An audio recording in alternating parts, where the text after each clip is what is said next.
Assalamualaikum Barai, selamat datang kembali di Guru Gembel Channel. Apa yang Baraya pikirkan tentang pasukan salib? Sekelompok pasukan yang sangat kuat, yang sangat ditakuti dalam sejarah tentu saja. Mereka memiliki mobilitas yang sangat tinggi, kekuatan tempur yang sangat luar biasa, terdiri atas banyak sekali ordo, ada Chiflaric, Teuton, Hospitaller, Templar, dan sebagainya, dan semua di antara mereka benar-benar memiliki reputasi yang sangat ganas di Eropa maupun di Timur Tengah.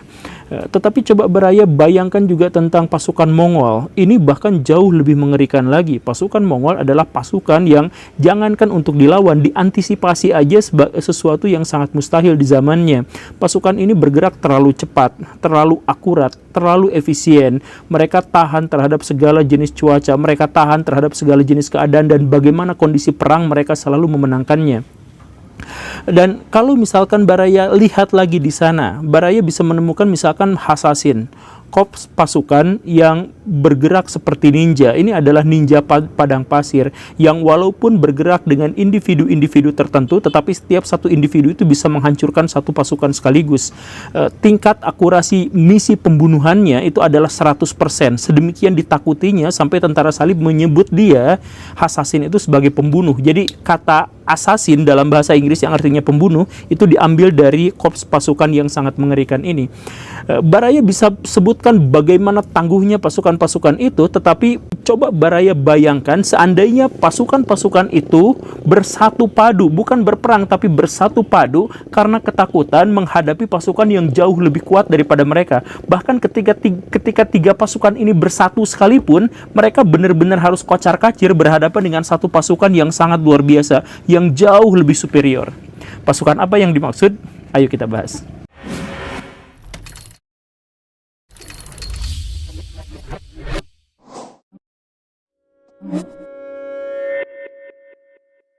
Al-Malik Baibars tidak pernah mengenal siapa orang tuanya. Ingatan terdalamnya sekalipun tidak pernah menjangkau siapa sesungguhnya orang yang pernah mengasuhnya saat dia masih kecil.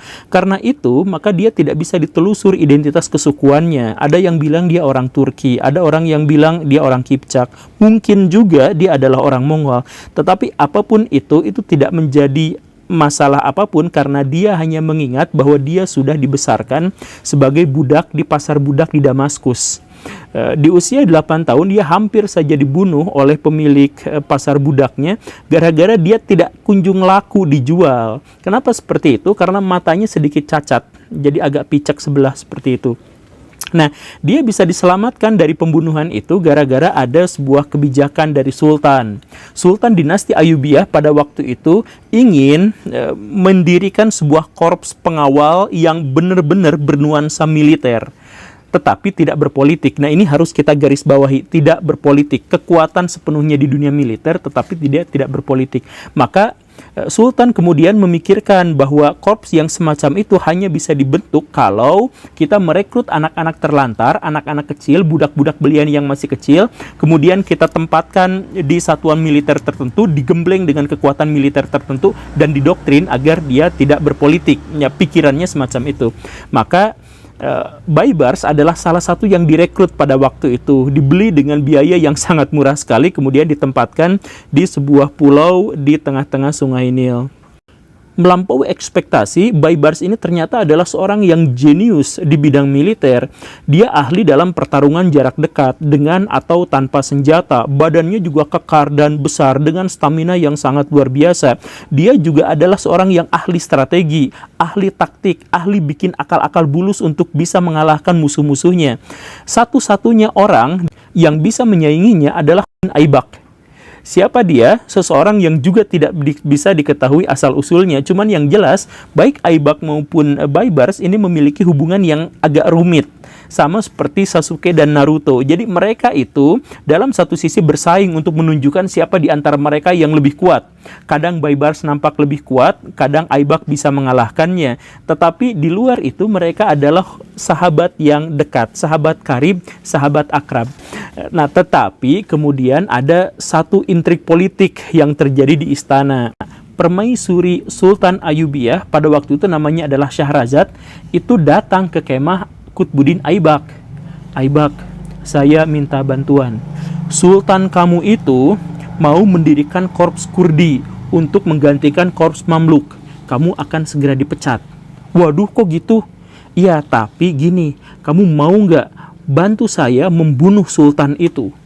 Jadi Syahrazad pada waktu itu sesungguhnya memiliki motif untuk berkuasa menjadi satu-satunya penguasa di Mesir dengan cara membunuh suaminya. Maka dia cari-cari alasan kepada Aibak agar Aibak mau menerima itu.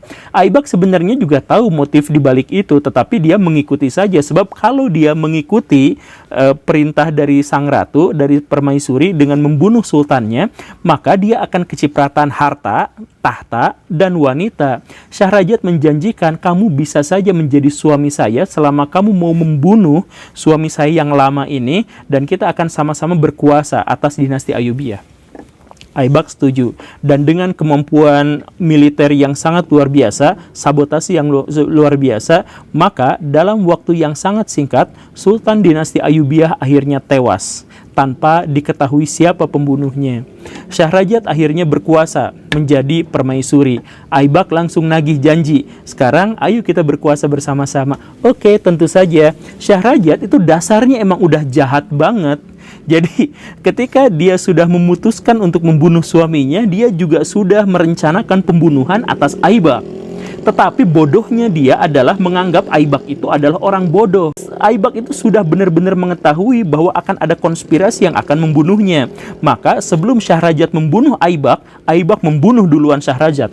Syahrazad mati mengenaskan tanpa ada seorang pun yang tahu siapa pembunuhnya kecuali Aibak. Maka Aibak sejak saat itu diangkat menjadi sultan dan mengganti dinasti Ayyubiyah menjadi dinasti Mamluk. Dialah sultan pertamanya. Mengetahui sahabatnya itu masuk ke dalam intrik politik dan bahkan menjadi sultan, Baibars kecewa.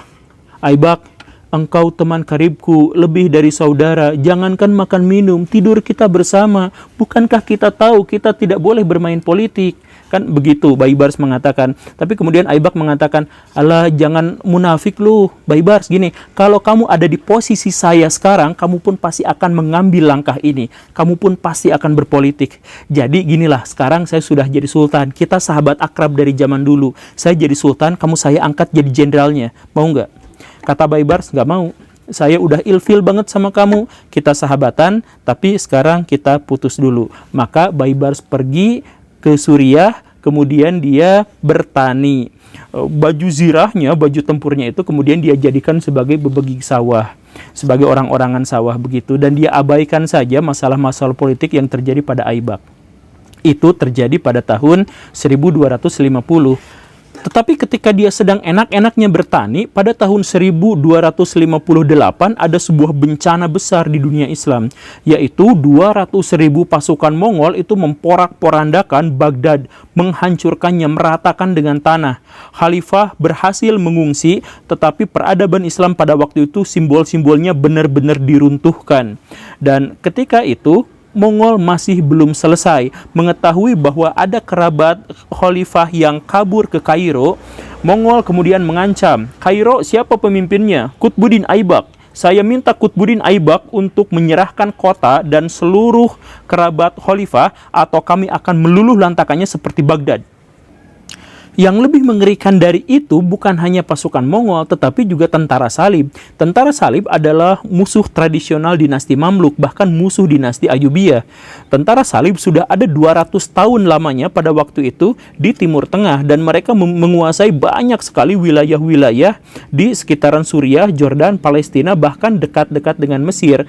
Ini adalah musuh potensial yang kemudian ketika Mongol datang di luar dugaan, Mongol dan pasukan salib itu bikin sebuah kesepakatan, perjanjian untuk saling bekerja sama yang dikenal dengan perjanjian Franka-Mongol, dan mereka sama-sama memutuskan untuk menghadapi sisa terakhir Kesultanan Islam, yaitu Kesultanan Mamluk. Mengetahui betapa besarnya ancaman ini, maka Baibars memutuskan untuk kembali. Tetapi ketika Baibars sampai ke istana Kairo, dia bingung, loh kok sultannya bukan lagi Aibak sahabatnya, tetapi orang lain yang namanya Qutuz. Qutuz itu adalah junior dia di Korps Mamluk pada waktu itu yang tidak terlalu dia kenal. Ya ngobrol sana sini gitu ya. Sampai akhirnya diputuskanlah Baibars diangkat menjadi komandan perangnya, disimpan di pasukan paling depan, sedangkan Qutuz disimpan di pasukan paling belakang karena sultannya. Ketika terjadi serangan Mongol benar-benar terjadi itu, di luar dugaan, ternyata Baibars berhasil menghabisi pasukan infanteri Mongol, kemudian memancing pasukan kavalerinya untuk datang mendekat. Ketika datang ke lokasi yang sudah ditentukan, ternyata Qutuz sudah ada di sana dan benar-benar memporak-porandakan pasukan kavaleri Mongol. Ya, tentu saja perangnya tidak semudah itu. Perang ini benar-benar mengerikan. Pada waktu itu pasukan Mamluk hampir habis, sedangkan pasukan Mongol benar-benar gak bersisa. Ini adalah satu momentum yang sangat penting karena pasukan Mongol tidak pernah dikalahkan dalam perang terbuka sebelumnya. Dia pernah dikalahkan di Jepang misalkan. Iya, tapi kekalahan di Jepang itu terjadi gara-gara badai. Orang Mongol juga pernah dikalahkan di Indonesia, tapi kan itu pakai akal bulus. Nah, pasukan Mongol pertama kali bisa dikalahkan dengan pertempuran terbuka dan adil itu ketika berhadapan dengan Baibars dan Qutuz. Maka ketika Baibars itu pulang ke Mesir, itu langsung dielulukan, disambut dengan pesta pora, disambut dengan segala rupa kembang-kembang ditabur di mana-mana. Karena pada waktu itu tentu saja tidak ada yang lebih melegakan dan tidak ada yang lebih menggembirakan daripada pulang dengan kemenangan melawan pasukan yang nyaris tidak bisa dikalahkan, bahkan dibayangkan untuk menangnya pun tidak pernah. Pada waktu itu semua orang sudah pesimis bagaimana caranya bisa mengalahkan pasukan Mongol. Tak ada satupun pasukan yang pada waktu itu yang bisa mengalahkan Mongol, tetapi Baibars bisa. Ini luar biasa, dan akhirnya bagaimanapun Baibars diangkat menjadi jenderal, kemudian dia diberikan tanah yang sekian banyak, dikasih fasilitas yang sedemikian banyak dan sebagainya. Baibars sadar bahwa di lingkungan terdalam istana itu ternyata banyak sekali intrik, ternyata banyak sekali konspirasi, banyak sekali mafia yang bermain di sana. Dan dia baru tahu bahwa meninggalnya sahabatnya, Qutbuddin Aibak, itu bukan gara-gara meninggal secara alamiah, tetapi dibunuh. Dan salah satu pembunuhnya dalam lingkaran konspirasi itu adalah Qutuz yang sekarang menjadi sultan. Maka Baibars dengan kekuatan politik yang baru saja dimiliki dan kecanggihan militer dan sabotase yang dia kuasai, itu pada akhirnya membalas dendam kematian sahabatnya dengan membunuh Qutuz. Politik dibalas politik, konspirasi dibalas konspirasi. Baibars kemudian menjadi sultan Mesir pada waktu itu. Berbekal reputasinya dalam mengalahkan pasukan Mongol, Baibars kemudian segera menciptakan sebuah konsolidasi yang sangat kuat. Amir-amir di dunia Islam, sultan-sultan di dunia Islam, semuanya ditarik, kemudian dibikin dalam satu kesatuan untuk menciptakan pasukan Mamluk yang jauh lebih kuat dan jauh lebih canggih. Tahun 1263 adalah awal mula dari teror besar-besaran di Timur Tengah. Baibars menaklukkan wilayah-wilayah manapun yang dia inginkan tanpa mendapatkan perlawanan yang cukup merepotkan. Di tahun 1263 itu, dia menaklukkan Alif, menyerang berulang-ulang Antioquia, kemudian menteror dan menghabisi Acre, dan Haifa juga seperti itu. Puluhan ribu tentara Hospitaller itu kemudian ditangkap, dibunuh, atau dijadikan sebagai budak. Tidak ada pasukan yang benar-benar bisa mempermalukan pasukan Hospitaller seperti ini. Dan itu sama sekali belum berakhir. Setahun kemudian, gabungan pasukan salib di Caesarea itu benar-benar dihabisi dalam sebuah peperangan. Orang-orang yang kemudian berlarian ke benteng-benteng terkuat mereka justru memancing Baibars untuk menaklukkan benteng-benteng itu, dan seluruhnya dalam waktu singkat itu berhasil dikalahkan oleh Baibars. Tahun 1266, Baibars belok ke Armenia. Di situ ada pasukan Mongol. Dia habisi juga pasukan Mongol di situ. Dan serangan-serangan balik yang dilakukan oleh pasukan Mongol seluruhnya bisa dipatahkan.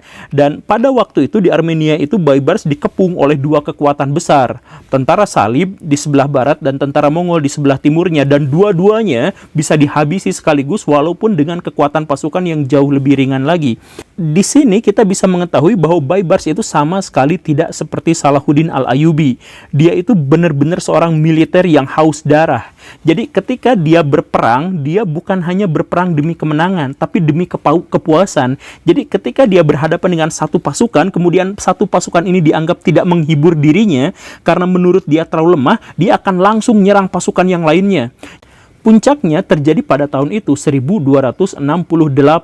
Pasukan Baibars nekat menyerang Antioquia, salah satu benteng paling kuat di Timur Tengah yang pada waktu itu dipertahankan oleh 120.000 tentara reguler, gabungan dari pasukan Mongol dan tentara salib. Tetapi bagaimanapun perang itu terjadi dengan sangat sengit, tumbukan antar kuda, panah-panahan, bacok-bacokan dan sebagainya, dan hasil dari perang itu adalah Baibars memenangkan semuanya. Puluhan ribu tentara Hospitaller, Templar, dan Chiflarik itu tinggal mayat di situ, dan orang-orang yang menyerah jumlahnya sekitar 100.000 orang dijadikan sebagai budak dan diperjualbelikan di Mesir dan Suriah.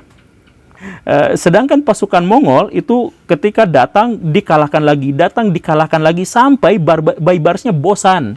Maka tahun 1271 itu, setelah kehilangan semua pasukannya dan Baibars merasa belum puas dalam perang, dia nyerang benteng-benteng Hasasin.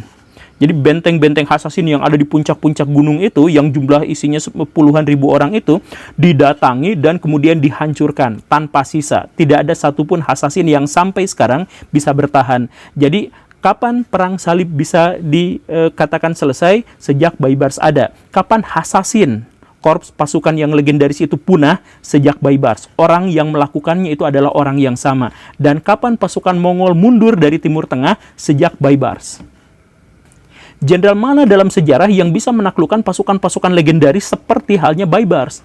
Tidak ada. Tetapi kenapa dia tidak terkenal? Kenapa dia kalah jauh dibandingkan pamor Richard the Lionheart atau misalkan Salahuddin Al-Ayyubi? Kenapa seperti itu? Karena Baraya pernah dengar istilah sejarah ditulis oleh pemenang. Nah, itu sebenarnya keliru dalam edisi Perang Salib. Karena Perang Salib itu ditulis oleh pihak yang kalah, yaitu tentara salib. Jadi pihak Muslim sampai sekarang tidak meninggalkan catatan tertulis tentang Perang Salib. Yang menuliskan Perang Salib sepenuhnya itu adalah orang-orang Kristen. Nah, sehingga pasukan Kristen itu senang sekali menuliskan tentang cerita tentang Salahuddin Al-Ayyubi. Karena dia adalah orang yang bermoral, sangat terhormat, dan dia adalah sahabat dari Richard the Lionheart. Tetapi Baibars ini adalah orang yang sama sekali tidak disukai karena orangnya bengis, jahat, kejamnya luar biasa, tetapi tidak bisa dikalahkan. Maka namanya itu tidak setenar jenderal-jenderal yang lain dalam Perang Salib. Begitu. Baibars sendiri meninggal pada tahun 1277 di usia yang ke-53 tahun. Apa yang menyebabkan kematiannya?